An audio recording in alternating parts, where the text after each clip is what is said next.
Il est donc impossible aujourd'hui de parler de la composante société civile en République démocratique du Congo et omettre le professeur Modeste Bathily-Lukwebo. L'histoire porte ses empreintes indélébiles.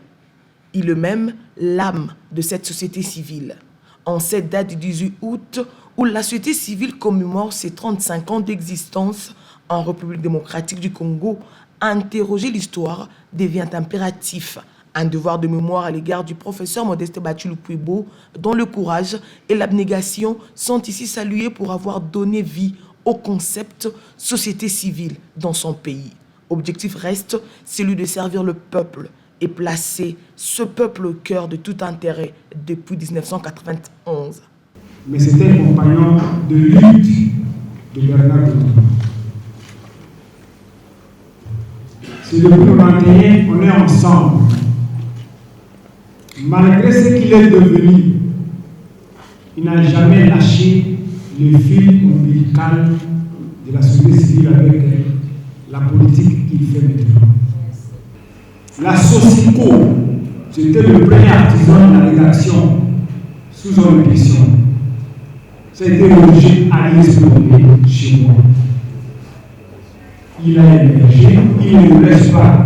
Et nous pensons qu'à partir d'aujourd'hui, nous pensons à la réformation de la société civile. Présent dans la salle pour honorer l'invitation de Sien, en sa qualité du pionnier et précurseur, le professeur Modeste Bathily-Lukwebo a retracé l'histoire audacieuse de la création de la société civile, remontant les combats menés et aboutis à la participation active et significative de cette dernière aux travaux de la Conférence nationale souveraine. Nous avons avancé avec les associations à caractère humanitaire, les associations de défense des droits de l'homme, des médias. Nous sommes arrivés à constituer le groupe que nous avions appelé les sociétés savantes, et puis les associations à caractère économique, les associations qui regroupaient les jeunes, qui regroupaient les femmes, les associations sportives et culturelles, donc pratiquement tous les segments de la vie nationale s'étaient retrouvés dans ces 8 groupes morphologiques. Et c'est ce qui a fait que nous avions développé une série d'études pour d'abord faire l'état des lieux de notre pays. Nous avions à ce moment-là pris conscience que, en fait, notre pays était béni et il regorgeait de beaucoup de ressources, pas seulement les ressources naturelles, mais surtout les ressources humaines. Mais malheureusement, il y avait ce paradoxe qui malheureusement persiste jusqu'aujourd'hui, d'un pays qui est doté d'autant de potentialités, mais dont la population est classée parmi les plus pauvres du monde. Prêchant la paix et vulgarisant les efforts communs comme force indéfectible, le pionnier a insisté sur une société civile parlant d'une seule voix et ensemble pour mener à bien son combat. Beaucoup de nos camarades qui défendaient réellement les intérêts de la population, ils ont cédé à la tentation du gain individuel, à la tentation de la corde tribale, à la tentation des appâts politiques.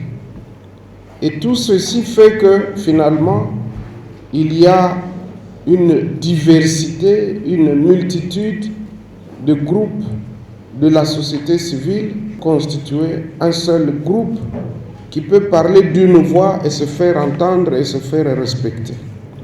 Parce que tant que vous ne serez pas unis, personne ne va vous écouter. Les acteurs politiques, ils vont toujours faire de sorte que eux, ils tirent l'épingle du jeu. Ils n'hésiteront pas de venir vous diviser, prendre une portion pour que vous ne soyez pas forts.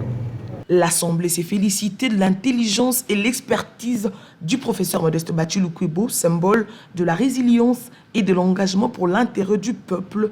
La signature de ses livres d'or est l'expression de son combat emblématique au sein de la société civile. 35 ans après que nous l'avions créé, en 1991 au centre Bondeko, et lorsque j'ai vu l'invitation, je n'ai pas hésité un seul instant parce qu'il ne faut jamais oublier d'où l'on vient. Et au jour d'aujourd'hui, c'est vrai, il n'est jamais tard pour mieux faire. J'ai revu plusieurs figures de la société civile et je me suis dit que l'idée qui a été prise de dire que voilà, il faut cette fois-ci parler d'une même voix face aux problèmes qui accablent la nation congolaise. Et vous le savez vous-même, la situation que nous traversons pour le moment, avec la crise à l'Est, avec l'agression rwandaise et une bonne partie du territoire national qui est occupé par l'ennemi. Nous avons aussi des problèmes internes de gouvernance, de sécurité, ci et là.